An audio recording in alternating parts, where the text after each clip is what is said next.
হরে কৃষ্ণ। ভগবত আবির্ভাব তিথি সমূহ শ্রী রামনবমীর ব্রত। তাহলে রামনবমীর ব্রত কবে?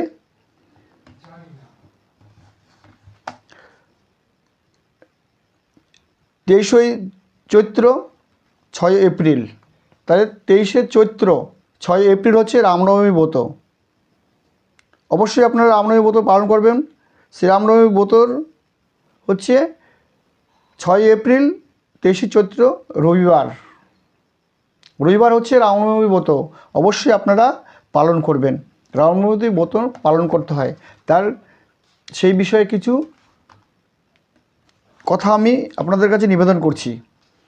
যিনি শ্রী মৃত্যুঞ্জয়ের সরাসন ভঙ্গ করিয়াছিলেন এবং যিনি জানকীর হৃদয়ে আনন্দপ্রদ চন্দ্র স্বরূপ সেই সর্বেশ্বর রঘুনন্দনকে বন্দনা করি। কি বললেন? বলছে মৃত্যুঞ্জয়ের সরাসন ভঙ্গ করেছিলেন, মানে হরধনু ভঙ্গ। হরধনু ছিল, মানে শিবের হরধনু ছিল, সেই জন্য মৃত্যুঞ্জয়ের কথাটা বলছে এখানে। হরধনু ভঙ্গ করেছিলেন এবং জানকী মানে সীতামার হৃদয়ে আনন্দ প্রদান স্থাপন করেছিলেন। সেই রঘুনন্দনকে আমরা বন্দনা করি। সে রঘুনন্দন মানে রামচন্দ্র। শ্রীরামচন্দ্রর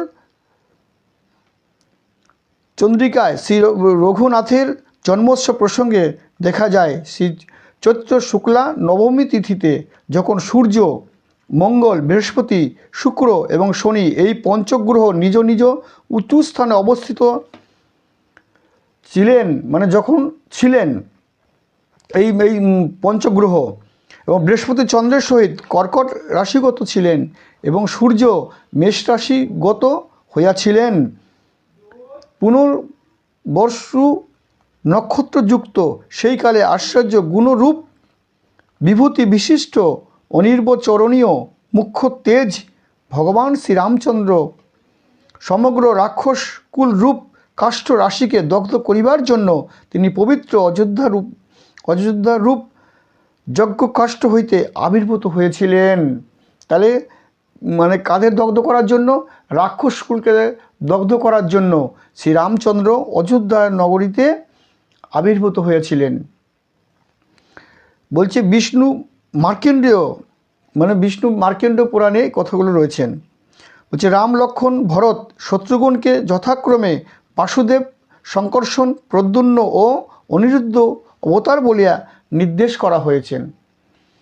তাহলে কি বললেন এখানে? রাম ও লক্ষ্মণ, ভরত ও শত্রুঘ্নকে যথাক্রমে বাসুদেব, শঙ্কর্ষণ, প্রদ্যুম্ন ও অনিরুদ্ধ অবতার বলিয়া নির্দেশ করা হয়েছেন। পুনরায় পদ্মপুরাণে রামকে নারায়ণ, ভরতকে শত্রুঘ্ন শঙ্খ চক্র আর লক্ষ্মণকে শেষ বলিয়া কীর্তন করিয়াছেন। মানে শেষ নাগ হচ্ছে লক্ষ্মণ, আর রাম হচ্ছে নারায়ণ, ভরত শত্রুঘ্ন শঙ্খ ও চক্র। যা নারায়ণের হাতে যে শঙ্খ থাকে আর চক্র থাকে সেটা ভরত ও শত্রুঘ্ন, এটা পুরাণে বলছেন। বলছে বৈবস্বত্য মন্বন্তরীয় চতুর্বিংশ চতুর্যুগের ত্রেতা যুগে নব দুর্বল কান্তি ধারণপূর্বক পরম ব্রহ্ম শ্রীরামচন্দ্র দশরথ হইতে কৌশল্যার গর্ভে আবির্ভূত হয়েছিলেন। এটা রঘু ভাগবতামৃতে এই কথা বর্ণিত আছে। বলছি চৈত্র মাসের শুক্লা নবমীতে রামচন্দ্রর জন্ম, মধ্যাহ্ন তিনি আবির্ভূত হয়েছিলেন বলিয়া শাস্ত্রকারকগণ প্রকাশ করেছেন। মধ্যাহ্ন মানে দুপুর 12টার সময় রামচন্দ্রের জন্ম, সেটা মানে মুনি ঋষিগণ সেটা বর্ণনা করেছেন। আমরা অগস্ত্য সংহিতায় দেখিতে পাই, এগুলো দেখিতে পাই। বলছি অর্থাৎ চৈত্র মাসের শুক্লা নবমীতে ভগবান হরি রামরূপে আবির্ভূত হইয়াছিলেন। চৈত্র মাসের শুক্লা নবমী পুনর্বসু নক্ষত্রযুক্ত হইলে তাহাকে শ্রীরামনবমী বলা হয়। উহা কোটি সূর্যগ্রহণ অপেক্ষা অধিক ফলদায়িনী হয়। বলছে কোটি সূর্যগ্রহণের যেরকম ফল, তার থেকে রামনবমীতে তার থেকে অধিক ফল দায়িনী। তার মধ্যে মধ্যাহ্ন সময়ে যদি উক্ত নক্ষত্রের যোগ হয় তাহা হইলে উহা মহাপূর্ণতমা হইয়া থাকেন। তাহলে কত ফলদায়ক এই রামনবমীর ব্রত। অর্থাৎ যাহারা মুক্তি কামনা করে তাহারা অধিক কি দেবতাগণ পর্যন্ত সকলে, এমনকি স্বয়ং দেবরাজ ইন্দ্র পর্যন্ত এই রামনবমীর ব্রত পরিত্যাগ করেন না। প্রত্যেকটা দেবতাগণ এই রামনবমীর ব্রত পালন করেন। বৈষ্ণবগণরা সেই হিসাবে বৈষ্ণবগণরাও এই ব্রত পালন করেন। এবং কি বলছে, স্বয়ং দেবরাজ ইন্দ্র এই ব্রত পরিত্যাগ করেন না। সুতরাং সকলে সর্বান্তকরণে এই রামনবমী ব্রতের অনুষ্ঠান করিয়া সকল পাপ হইতে মুক্তি লাভ করিতে পারেন ও সনাতন ব্রহ্মকে লাভ করিয়া থাকেন। যাহারা এই রামনবমী ব্রত করেন সনাতন ব্রহ্মকেও তারা লাভ করিয়া থাকেন।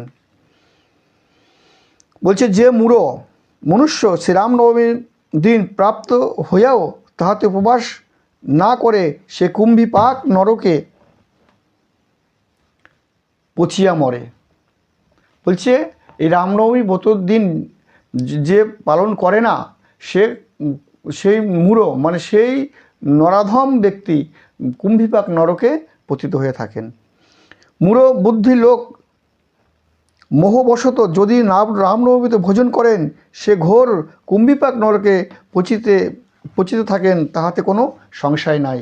বলছে যে মূঢ় ব্যক্তি যে রামনবমীর দিন এই ভোজন আহার করবেন, সে কুম্ভীপাক নরকে পতিত হতে হবে। উক্ত শ্লোকের চতুষ্টয়ের দ্বারা প্রমাণিত হয় যে বৈষ্ণব মাত্রই রামনবমী ব্রত পালন করা কর্তব্য। বলছে বৈষ্ণব মানে মাত্রই এই রামনবমী ব্রত পালন করা কর্তব্য। অকারণে প্রত্যব্যয় ইহার প্রদর্শিত হইয়াছেন। বলে অগস্ত্য সংহিতায় কথিত হইয়াছেন, শ্রী রামনবমী ব্রত কোটি সূর্যগ্রহণের অপেক্ষা অধিক। ওই যে আগে বললাম, কোটি সূর্যগ্রহণ যে যা ফল পাবেন একটা রামনবমী ব্রত করলে তার থেকে অধিক ফল পাওয়া যায়। মহাপবিত্র ওই দিন ভক্তিসহ শ্রীরামকে উদ্দেশ্য করিয়া যৎ কিঞ্চিৎ কর্ম করিলে তাহা সংসার মুক্তির কারণ হয়। বলছে যৎ কিঞ্চিৎ কিছুটা যদি আপনি উপবাস করে তার গুণগান কীর্তন করেন, তাহলেও সংসার মুক্তির কারণ হয়।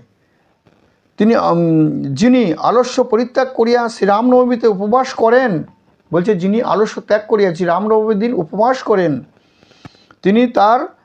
তিনি আর মাতৃগর্ভে প্রবেশ করে না। তাহলে বুঝতে পারছেন, তিনি আর মাতৃগর্ভে তাকে আর আসতে হয় না। পরন্তু যিনি রামচন্দ্রের প্রিয়ভক্ত রূপে পরিগণিত হয়, কিন্তু তিনি আবার রামচন্দ্রর প্রিয়ভক্ত রূপে পরিগণিত হয়। মানব ভক্তি সহকারে একটি মাত্র রামনবমী ব্রত উপবাস করিলে কৃত্য কার্য সর্বপাপ হইতে বিমুক্ত হন।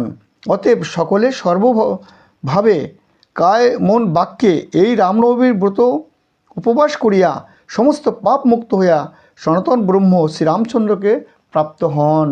আপনারা সবাই এই রামনবমী ব্রত করবেন এবং সনাতন ব্রহ্ম রামচন্দ্রকে প্রাপ্ত অবশ্যই হবেন। শ্রীরামচন্দ্রের বনবাসকালে দণ্ডারণ্যক অরণ্য মুনিগণ তাহাকে দর্শন করিয়া যখন তাহাকে পতিরূপে লাভের বাসনা করেন, তখন এক পত্নী ব্রতধারী ভগবান তাহাদের সেই বাসনা পূরণের জন্য বহু বল্লভ শ্রীকৃষ্ণচন্দ্রের প্রিয় গোপীরূপে তাহাদিওকে আলিঙ্গন করিয়াছিলেন। মানে এক একটা মুনিগণ যখন রামচন্দ্র বনে গেছিলেন, দণ্ডকারণ্য ছিলেন, মুনিগণ রামচন্দ্রের রূপ দেখে মানে এরকম আকাঙ্ক্ষা করেছিলেন, যদি আমি মেয়ে হতাম আমি রামচন্দ্রকে বিয়ে করতাম। তবে রামচন্দ্র তো ওই ত্রেতা যুগে এক পত্নী একদার প্রতিজ্ঞা করেছিলেন, আর দ্বিতীয় কোনো বিবাহ করবেন না। তাই সবাইকে মানে আশ্বস্ত করেছিলেন যে পরের জন্মে কৃষ্ণরূপে আমি যখন আসব সবাইকে তোমাদের আলিঙ্গন দেব। তাই প্রত্যেকেই মানে যারা যারা কামনা করেছিলেন এই কৃষ্ণ অবতারে তাদেরকে সবাইকে আলিঙ্গন দিয়েছিলেন। শতকোটি গোপীকে নিয়ে রাস করেছিলেন, সেটাই এখানে বলছেন। সুতরাং শ্রীরামনবমীর ব্রত উপবাস দ্বারা ভগবান শ্রীরামচন্দ্রের সন্তোষ বিধান করিলে শ্রীকৃষ্ণ লীলায় প্রবেশ অধিকার লাভ বিন্দুমাত্র অসম্ভব নহে। বলছি আপনি যদি রামনবমীর ব্রত করেন, যদি আপনি কৃষ্ণলীলায় প্রবেশ চান, টিকিট আপনি অবশ্যই পেয়ে যাবেন। তাই অবশ্যই রামনবমীর ব্রত পালন করবেন। অর্থাৎ বিষ্ণু পরায়ণ বৈষ্ণবগণ অষ্টমী বৃদ্ধা নবমী পরিত্যাগ করিয়া নবমীতে উপবাস এবং দশমীতে পালন করিবেন। তাহলে নবমীতে উপবাস করে দশমীতে পালন করতে হয়। এর স্থলে দশমীতে পালনের প্রতি জোর দৃষ্ট হয়। অর্থাৎ দশমীতে পালনের নিশ্চয়তা হেতু নবমীর উপবাস অষ্টমী বৃদ্ধা হইলেও সেই বৃদ্ধা দিবসেই বৈষ্ণবগণের উপবাস কর্তব্য। যদি বৃদ্ধাও পড়ে তাও উপবাস ওই দিন কি আপনাকে উপবাস করেই করতে হবে। কিন্তু একাদশীর উপবাসের বাধা না ঘটিলে অষ্টমী বৃদ্ধা নবমীতেই কোনো প্রকার উপবাস হইবে না। তজ্জন্য ভক্তি বিলাস বলেছেন। অর্থাৎ উক্ত নবমী তিথি যদি ক্ষয় হয়, তবে সে নবমী যখন অষ্টমী বৃদ্ধা হইয়া থাকেন, তথাপি সেই তিথিতে বৈষ্ণবগণ পর্যন্ত ও নিঃসংশয়ে উপবাস যোগ্য বলিয়া গ্রহণ করিবেন। যেহেতু দশমীতে পালন অবশ্য কর্তব্য। কেন? দশমীতে আমাদের অবশ্যই পালন করা কর্তব্য। কেন? পরের দিন আবার একাদশীতে তো উপবাস করতে হবে। তাই এটা আপনাদের একটু কষ্ট হলেও, কেন আগের দিন উপোস, পরের দিন পালন, পরের দিন আবার একাদশীর উপোস, তাই সে হলে কিছু করার নেই। ভগবানের প্রীতির উদ্দেশ্যে এগুলো তো করতেই হবে। ভগবানের প্রীতির উদ্দেশ্যে, একাদশীর প্রীতির উদ্দেশ্যে এগুলো আমাদের করণীয়, এগুলো মেনে নিতে হবে সবাইকেই। বলছে চৈত্র মাসের শুক্লাপক্ষে অষ্টমীতে সংযত চিত্ত থাকিয়া পরদিন প্রাতকালে দণ্ডায়মান পূর্বক যথাবিধি স্নান সন্ধ্যা আদি সকল কর্ম শীঘ্র সমাপন করিবেন। তৎপশ্চাৎ মন্দিরে ভগবানের নিকট ব্রত উপবাস পালনের সংকল্প গ্রহণ করিবেন। অষ্টমীতে বলছে ভগবানের উদ্দেশ্যে সংকল্প গ্রহণ করতে। অর্থাৎ হে রাঘব, অদ্য আমি অষ্টম প্রহর নবমী উপবাস করিব, আগের দিন এগুলো অষ্টমীতে বলতে বলছেন। এই ব্রতর দ্বারা আপনি আমার প্রতি প্রসন্ন হন। হে শ্রীহরি, আমাকে সংসার সাগর হইতে পরিত্রাণ করুন। আপনি সংসার সাগর হইতে পরিত্রাণ করুন, এই কথা বলে প্রণাম করতে হবে রামচন্দ্রর উদ্দেশ্যে। অতঃপর পার্শ্বদ ভগবান শ্রীরামচন্দ্রের শ্রীবিগ্রহ বা চিত্রপট বিচিত্রপত্র পুষ্পর দ্বারা সাজাইয়া শ্রীরামনবমী ব্রত মাহাত্ম্য দিব্য রামকথা ভক্তগণসহ শ্রবণ কীর্তন স্মরণ করিতে করিতে মধ্যাহ্ন ভগবানের জন্মলীলা স্মরণ করিলে জন্মভাব বিধি। বলছে রামনবমীর দিনে ভগবানের রামায়ণ পাঠ কীর্তন এগুলো স্মরণ করতে করতেই আপনার দেখবেন 12টা যখনই বাজবে রামের জন্ম বিধি তখন শুরু হয়ে যাবে। সব কিছু তখন অভিষেক করানো, সব ক্রিয়া কাজ করতে করতে দেখবেন আপনার কখন যে সময় চলে যাবে আপনি নিজেও বুঝতে পারবেন না। অর্থাৎ চৈত্র শুক্লা নবমীতে যখন সূর্য, মঙ্গল, বৃহস্পতি, শুক্র এবং শনি এই পঞ্চগ্রহ নিজ নিজ উচ্চস্থানে অবস্থিত ছিলেন, বৃহস্পতি চন্দ্রের সহিত কর্কট রাশিগত ছিলেন এবং সূর্য মেষ রাশিগত পুনর্বসু নক্ষত্রযুক্ত, সেই কালে আশ্চর্য গুণরূপ বিশিষ্ট অনির্বচরণীয় মুখ্য তেজ ভগবান শ্রীরামচন্দ্র সমগ্র রাক্ষসকুল রূপ কাষ্ঠ রাশিকে দগ্ধ করিবার জন্য তিনি পবিত্র অযোধ্যা রূপ কাষ্ঠ হইতে আবির্ভূত হয়েছিলেন। যে যজ্ঞকুণ্ড, সেখান থেকে এক যে চৌর পায়েস, এখানটা তো ওই পুরো কথা তো থাকে না। তাই বলছে যখন রাজা দশরথের কোনো পুত্র সন্তান হয়নি, এই যজ্ঞ করেছিলেন, পুত্রের জন্য যজ্ঞ করেছিলেন। এবার যজ্ঞ থেকে যে চৌরি সেই পরমান্ন বা পায়েস সেই হয়ে উঠেছিল, সেই পায়েস 3 রানীকে দিতে বলেছিলেন। এবার প্রথমে তো অর্ধেক করে নিয়েছিলেন, সুমিত্রা তখন ছিল না, তখন সুমিত্রা এসে গেছে, তখন বলছে ও তুই এসে গেছিস, তাহলে ওখান থেকে অর্ধেক, এখান থেকে কিছুটা, ওখান থেকে কিছুটা। ওই জন্য রাম দেখবেন সুমিত্রার মানে রামের পরেই ভরত হয়েছিল।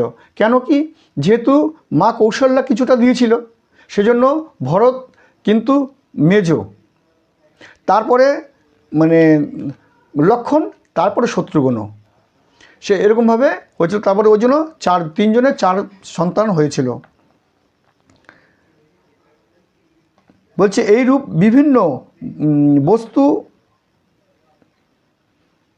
দ্বারা ভগবান মহিমা কীর্তন মুখে তাহার বিশেষ পূজাভিষেক, পুষ্পাঞ্জলি এবং ভোগ নিবেদন করিবেন।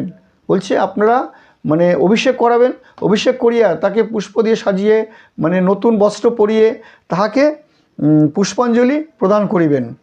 নিরলসভাবে প্রহরে ভগবানের পুনঃ পুষ্পাঞ্জলি অর্পণ করিতে করিতে দিব্য ভগবত কথায় দিবরাত্রি অতিবাহিত করিবেন। তার মানে রাত্রি জাগরণের কথাও এখানে বলছেন, দিবারাত্রি কথাটা এখন উল্লেখ করেছেন। পরদিবস প্রাতে নিত্য কর্ম সমাপন করিয়া যথাবিধি ভগবান শ্রীরামচন্দ্রকে অর্চন করিয়া তাহার জয়ধ্বনি সহকারে ভক্তগণ সহ প্রসাদ ভোজন করিবেন। ভক্তগণকে নিয়ে পরের দিন প্রসাদ ভোজন করতে বলছে। তাই আপনারা অবশ্যই যদি যারা পারবেন একদম নির্জলা ভেবেই, নির্জলা থেকেই আপনারা রামনবমী ব্রত উপবাস পালন করবেন। তাহলে কী হবে, অনেক মুখ্য ফল আপনাদের প্রাপ্তি হবে। আর যারা অপারক হিসাবে যেরকম একাদশী আমরা করি, যারা ফলমূল মানে গ্রহণ করি, সেরকমভাবে আপনারা ফলমূল নিয়েও মানে আপনারা করতে পারেন। 12টা অবধি উপোস অবশ্যই থাকলেন, তারপর ফল ওলাদি মানে গ্রহণ করলেন। পঞ্চশস্য সেদিনকে আপনারা কেউ গ্রহণ করবেন না। তাই পরের দিন মানে আপনারা পালন করে নেবেন। অবশ্যই পরের দিন মানে রামনবমী ব্রতের পালন 9:36 মধ্যে। তাহলে রবিবার হচ্ছে রামনবমী, সোমবার হচ্ছে পালন। তাহলে সোমবার 5:01 মধ্যে সূর্যোদয়, আর 9:36 মধ্যে রামনবমী ব্রতের পালন। অবশ্যই আপনারা পালন করে নেবেন। পালন না করলে কিন্তু কোনো মানে যেরকম একাদশী তো তাই, পালন না করলে কোনো ফল পাওয়া যায় না। তাই রামনবমী ব্রত ফল না হলে মানে আপনারা পাবেন না। তাই পালন অবশ্যই আপনারা করবেন। আর সবাই ভালো মতো থাকবেন, সুস্থ থাকবেন। হরে কৃষ্ণ।